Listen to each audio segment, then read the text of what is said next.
আমরা বাংলাদেশে ভালো মতন নিজের বক্তব্য দিতে পারছি না। আজকে জাপানে আছি, আমরা সুন্দরভাবে কথা বলতে পারছি। বাংলাদেশে এভাবে কথা বলা আমাদের সম্ভব ছিল না, আমাদের এভাবে কথা বলা। আজকে আমরা জাপানে আছি, এই জন্য কথা বলতে পারছি। এটার জন্য বিএনপি কে এখন আমাদের যে অবস্থা, আমাদের প্রবাসে যারা আছি, প্রবাসে কমসে কম 1 কোটি বাঙালি আছি। 1 কোটি মানুষ যদি কথা বলে, একদিন এই সরকার চেঞ্জ হবে, একদিন আমাদের কথা বাংলাদেশ শুনবে। এখন আমরা কয়েকজন মানুষের জন্য বাংলাদেশে বিপর্যিত অবস্থায় আছি। আর জাপানে আমরা বিএনপি একটা, জাপানে কোনো দ্বিমত নাই।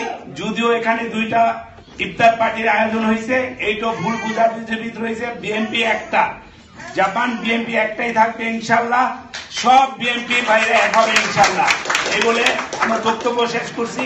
এবং ইফতারের ভিতরে আর বেশি বক্তব্য দেওয়ার দরকার নাই। রমজান মোবারক। হইতে পারে ভুল বুঝাবুঝি। আজকে আমি মনে করি এই জাপানে যখন বিএনপি তৈরি করছি 87 সনে, তখন 11 জন লোক ছিলাম ফোনাবাসীতে। এবং আজকে ইনশাল্লাহ ঘরে ঘরে আমি চাই আগামী দিন প্রত্যেক ঘরে ঘরে যেন বিএনপি পৌঁছা যায়, আমি সেই ব্যবস্থা করার ব্যবস্থা করবো ইনশাল্লাহ। আরেকটা জিনিস, আমি বাকশালী কায়দায় বিএনপি চলতে দিব না। আপনার কথা পছন্দ হয় নাই, আপনি আমাদের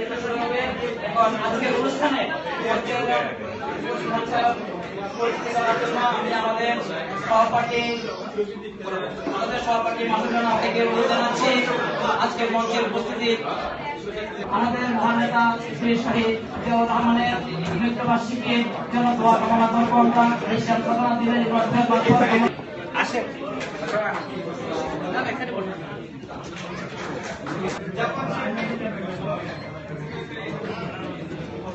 আমাদেরকে সবসময় সবাই শ্রম দিয়ে যাচ্ছে।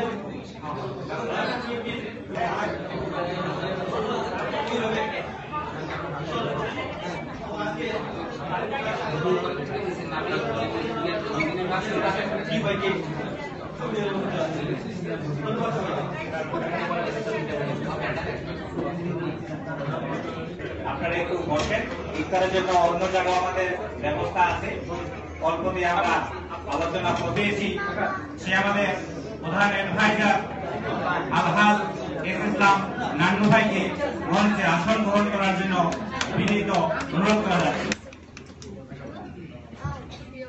আমাদের মঞ্চে আরো কিছু অতিথি আছে যারা ইতিপূর্বে এখনো এসে পৌঁছাইতে পারেনি। মাঘে রমজান, আল্লাহ পাকের কাছে আমাদের চাওয়ার আছে, পাওয়ার আছে। তাকে মঞ্চে আসন গ্রহণ করার জন্য বিনীত অনুরোধ জানাচ্ছি।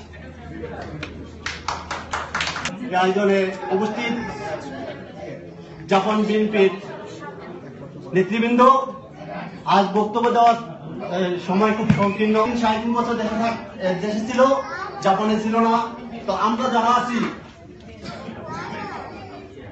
কর্মী বৃন্দ, সবাই আমরা জাপান বিএনপির একটাই, সেই বিএনপির সাথে আমরা এগিয়ে নিয়েছেন এবং দেশীয় সক্রিয় রাজনীতির সাথে সম্পৃক্ত ছিলেন এবং নেতৃত্ব নিয়ে আসছেন এবং জাপানেও সেই পর্যায়ে আছে। এই পর্যায়ে আমি জসিম ভাইকে প্লিজ মঞ্চে আসার জন্য প্লিজ একটু আসেন ভাই। এই পর্যায়ে সংক্ষিপ্ত বক্তব্য দেওয়ার জন্য অনুরোধ জানাবো। 1981 সালের 30শে মে শহীদ রাষ্ট্রপতি জিয়াউর রহমানকে, কিন্তু সত্যের যে বিজয় হয়, এটা আমরা সেটা দেখতে পেরেছি।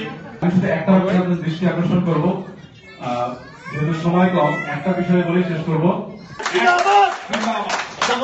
আরেকটা জিনিস, আমি বাকশালী কায়দায় বিএনপি চলতে দিব না। আপনার কথা পছন্দ হয় নাই, আপনি যে একজনের ভারপ্রাপ্ত দিয়া গেলে আইসিই হোক যে তারা 20-22টা লোক বিএনপি থেকে বাইর করে দিয়েছে। অপরাধ তারা যদি হিসাব চায়, অপরাধ তারা যদি কথা বলে, অপরাধ তারা ভালো বলতে পারে, এই অপরাধে তাদেরকে বাইর করে দেওয়া হয়। তো আমি চাই না যে আগামী দিন ইনশাআল্লাহ এরকম